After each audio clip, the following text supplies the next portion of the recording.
The first exercise is knee to wall. This exercise is great for mobilising our calves and Achilles, ready for the rest of the warm-up and for jumping around the court. Next, we're going to activate our adductors, and to do this, you should lie on your back like this and bring one leg up and across your body and then out to the other side. The third exercise is single leg hamstring bridges. Again, you need to squeeze your glutes as you go up and try to align your hip with your quad and core so you're in a straight line like this. Okay, we've got two more exercises in this first section. We're staying on the floor for glute activation, as glutes are so important in badminton, powering all of your movements around the court. Our final exercise of this section is called thread the needle. This exercise is great for mobilising your shoulders and also your thoracic spinal rotation.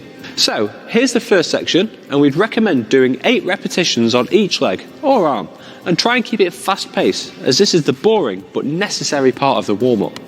Now that we're mobile and activated, we need to start preparing our body for intense movement.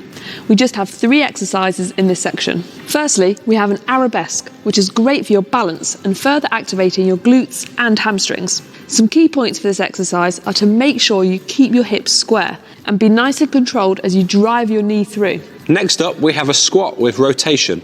This is a great exercise to put our lower body under continued load, whilst further activating the thoracic spine, which is used every time you rotate as you hit an overhead shot. The third and final exercise in the movement preparation section is clockwork lunges. This is such an important exercise as we're constantly lunging in many different directions in badminton, so it's really important to be prepared for this. Again, we're going to do 8 reps for all of these exercises, so 8 on each leg for the arabesque, 8 squat rotations and 8 on each leg for the clockwork lunges. Okay, so you should be about 5 minutes into your warm-up now. And before we move on to some explosive movement preparation, we need to get the blood pumping around your body. So for this, you're going to need a small strip of space that you can run up and down in. Start by jogging 4 lengths of approximately 2 court widths, or 1 length of the court. Then do side steps, 1 each way. Next is 1 length of forward chassé, followed by 1 length of backward chassé. This is a badminton-specific movement, getting us ready for split steps and push-offs. Remember to keep your legs bent and centre of gravity nice and low. Then move on to 2 lengths of this exercise we've expertly named the side twists, and do 1 each way. This requires a bit of coordination, which is great because so does badminton. The final exercises in this section are 1 length of heel kicks and then 1 length of high knees. And these 7 exercises should only take you around 2 minutes. Before we move on to section 4, please remember that your warm-up doesn't have to be limited to what we're showing. You might want to add in some extra things that you find useful or your body requires. For example, we both like to use a TheraBand to warm up our shoulders. Badminton is one of the most physically demanding sports, as you need speed, power, reflexes, strength, agility and lots more. And short, explosive movements during a warm-up have been proven to increase athletic performance. So we've got 5 exercises focusing on this, and this time we're reducing the reps down to 6 or even 4 if you get tired, as that's not what we want. Our first exercise is calf jumps, aiming for maximum height but also minimum contact time on the floor. This prepares you for quickly jumping around the court with as much spring as possible. Next up is vertical jumps, continuing to get our jumps going whilst also loading our main muscle groups. Then we have split squat jumps. Again, this is another exercise to get you ready for all of the fast, explosive lunges that you need to do on court. Exercise number 4 is lateral skater jumps. Here, you should focus on having a strong push-off with your glute whilst remaining on balance and in control. Okay, the last exercise in this section is fast feet. We're going to do 3 sets of 10 seconds of standard fast feet, but feel free to mix it up if you want.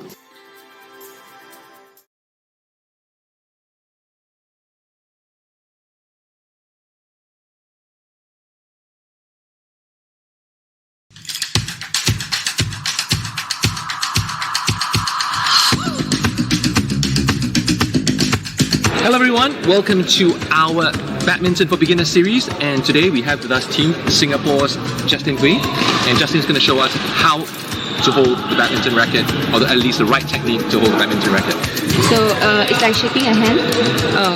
So when you shaking a hand, alright? So you just hold your racket like how you want to shake. Okay, like this. So like this.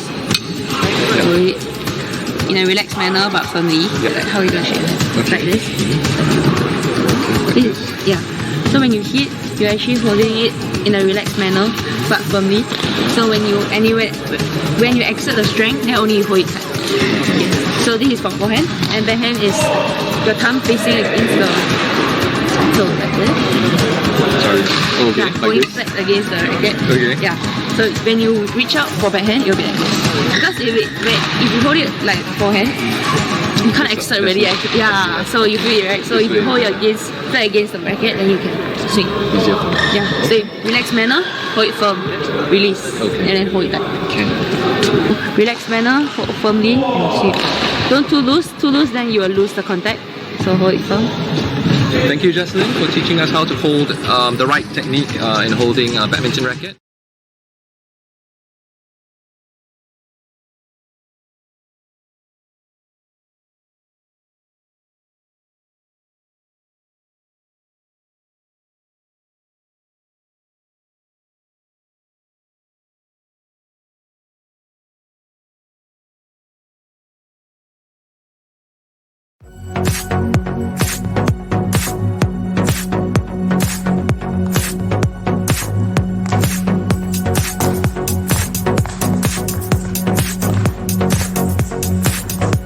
Defensive backhand, I will start with a wide split step and push with my right foot towards the side and pulling my right foot all over my left, just like this.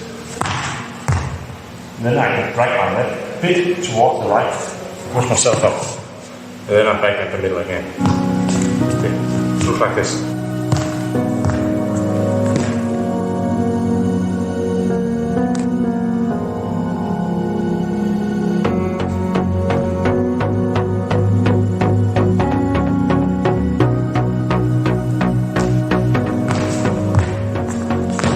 If the smash isn't at the line, I can just take a wide split step, shoot my shoulder to the side, just like this.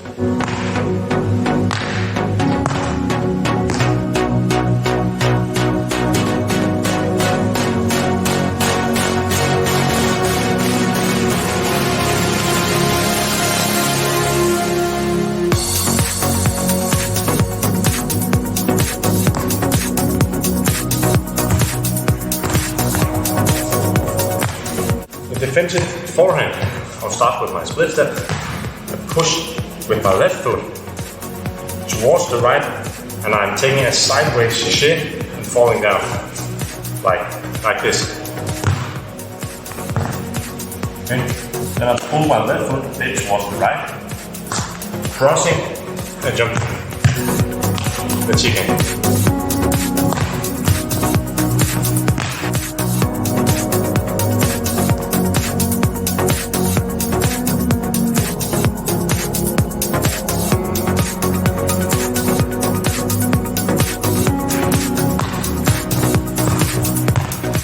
If the shot isn't the line, I can, as I did in my back, just take a wide split step and stretch like this.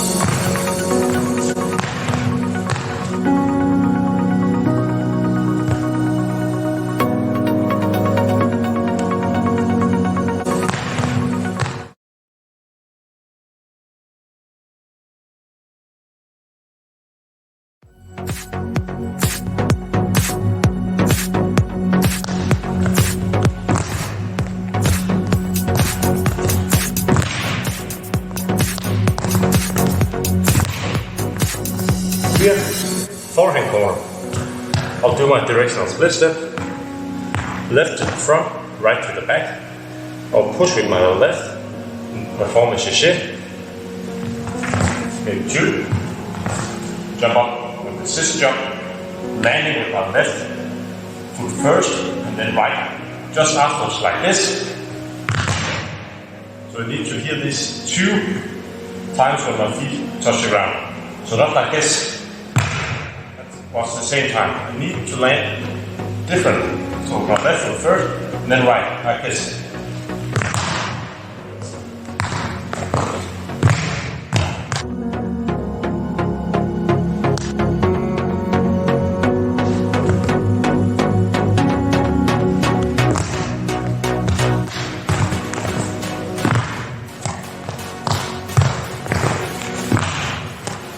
So This movement is a bit false because when you do the scissor jump, you normally go just straight. So normally this footwork will look like this.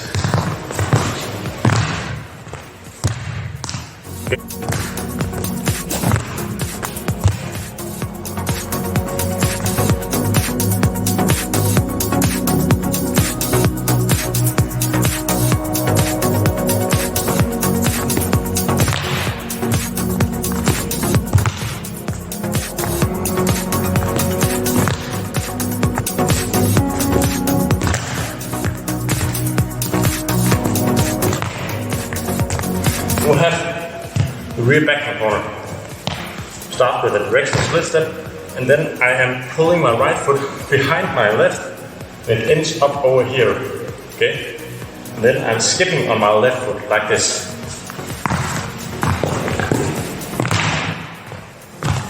So, let's break it down. Directional split step, the skip, one shift, scissor jump, and reach the middle.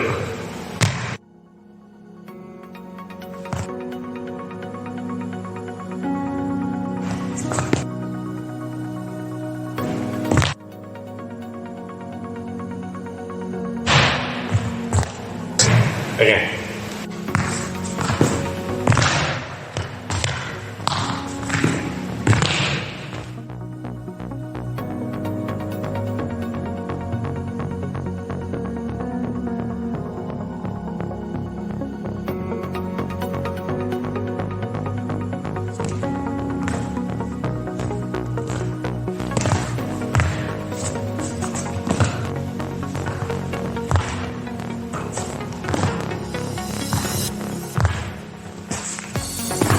When I go to this corner, I do a directional split step, right a bit behind me, left a bit in front, like that. Then I push with my right a big lunge towards the corner, just like this. When I reach the corner, I push back with my right foot, or I can pull my left foot a bit towards the right and push back. And then I jump to the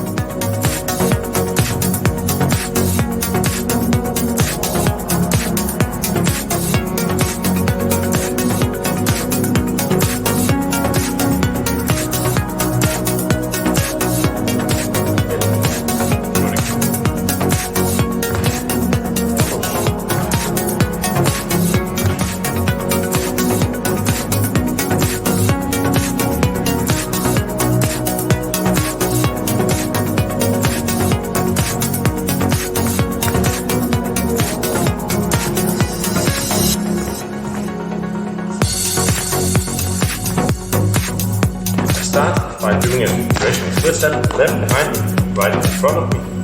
Then I push with my left foot, and then I'm crossing my left foot over the right like this. And then I lunge with my right foot towards the corner, like that. And for getting back, pull my right behind my left, and jump to the middle.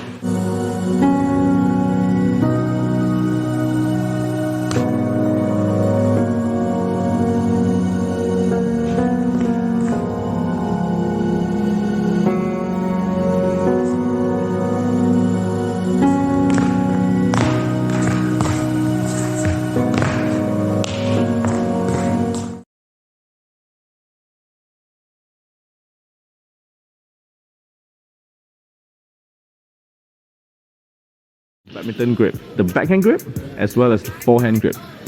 So the forehand grip starts from about the 11 o'clock all the way to about your 5 o'clock, and then subsequently you switch the backhand grip for the rest of the area. Of course, there are some overlaps, like you can use backhand as far as this corner, or you can use backhand as high as here.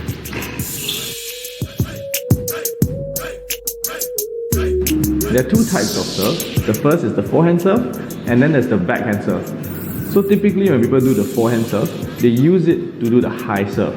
Reason being is that the forehand serve gives you better range of motion. So because of that, you're able to generate more power, and hence it makes more sense to serve the high serve with the forehand. The second is the backhand serve. People use the backhand to serve low shots. And the reason being is that there is a smaller range of motion, so it looks, or the opponent perceives it as being a lot faster. Of course, there are exceptions where people use the forehand for low serve and then the backhand for high serve. Okay, so now that we've covered the service, let's move over to the backcourt. The backcourt, there's 3 different techniques. The lob, the drop, the smash. Or in other words, if you have difficulty remembering them, one easy way to do it is to think of it as a high ball, a low ball, and an attacking shot. So one high, one low, one attack. Alright, so let's start with the high ball, also known as the lob or the clear, depending on where you stay. So they have different terms.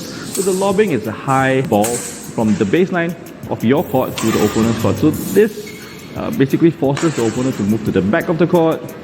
There are variations in this technique, like the attacking lob, defensive lob, but I will not cover that in this video. So for this, we just learned the basic lobbing technique.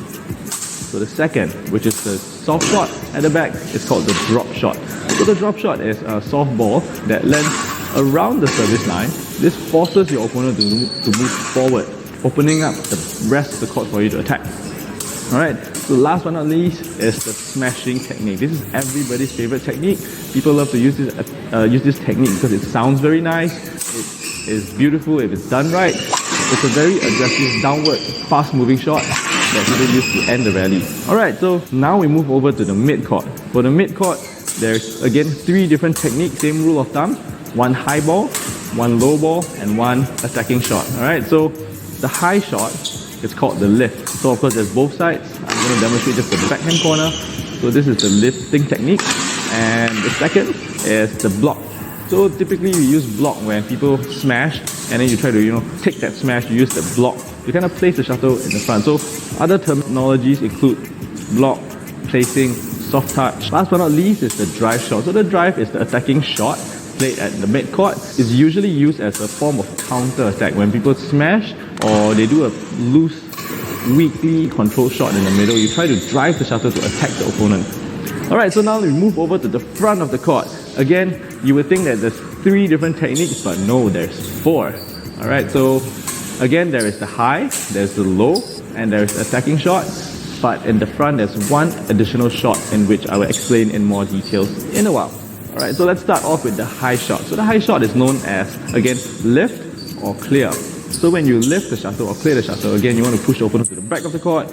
And for the net shot, you want to push the opponent to the front of the court. And there are other variations such as the spin net, and a lot of the deception shots are also played at the front of the court. Last but not least, we move on to the attacking shot, also known as the net kill, or in Singapore we call it the tap. Alright, so tap, net kill, or kill the shuttle, many ways of calling it, but the idea is that the attacking shot at the front of the net is typically used to end the rally. Okay, so for the front of the court, I would like to add an additional technique known as the flick, or other people might call it the push. What's so different about the push is that the push is taken below the net. So typically, like for the net kill or the tap shot, you take the shuttle above the net, you hit the shuttle down. But for the flick, you take the shuttle below the net with the objective of hitting the shuttle flat, kind of like a drive towards the back of the court. So the flick is an attacking shot used to catch your opponent off guard, to put them in a very uncomfortable position because the shuttle travels very quickly towards the back of your opponent's court.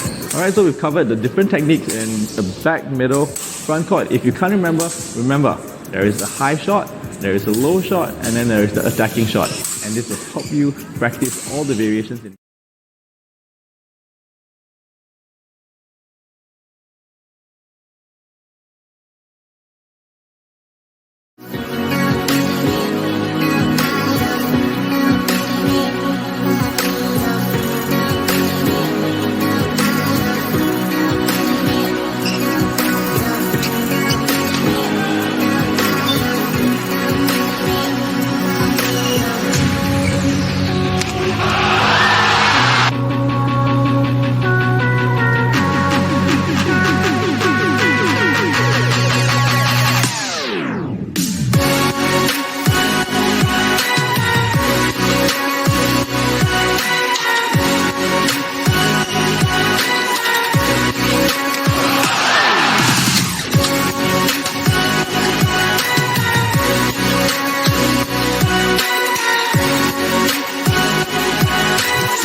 In this clip on beginner's badminton, I'm going to show you how to develop hand-eye coordination.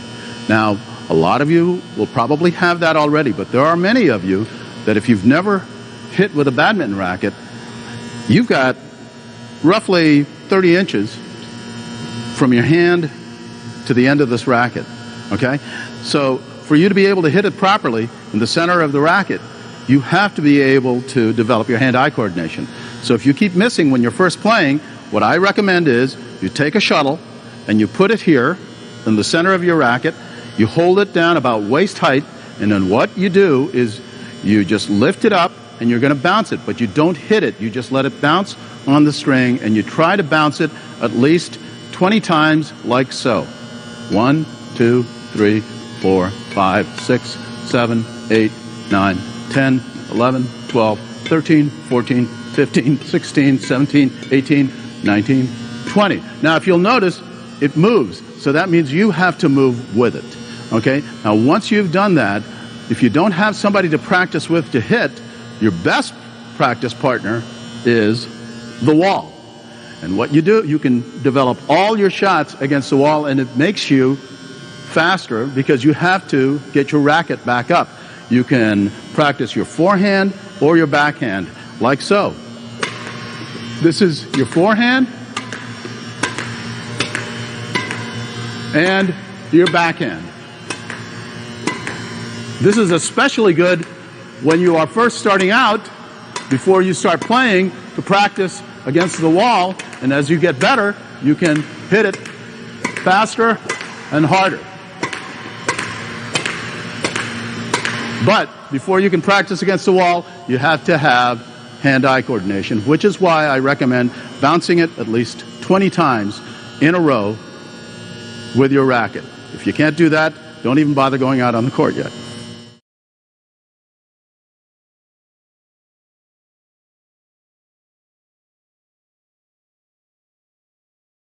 I like to talk about how to master your six-corner footwork in single. Right?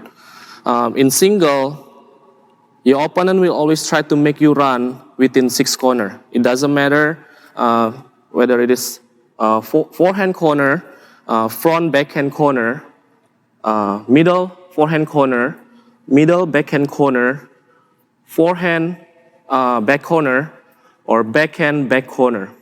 So what I like to do to improve my footwork in single, I like to use the rhythm.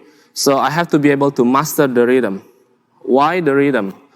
The rhythm, it will help me to build my muscle memory when I move around the court. And the rhythm will also help me to get to the birdie on time, so that way I can get a perfect timing when I hit my shot. All right, so I'm going to show you a little bit about the rhythm. So rhythm, every time I go to the front, I like to use two rhythm or two number. Two number at the front, two number on the side. At the back, you can use two number or you can use three number. Okay, I'm gonna show you a little bit what I'm talking about. So middle is always, I always count middle as a 1 for the rhythm.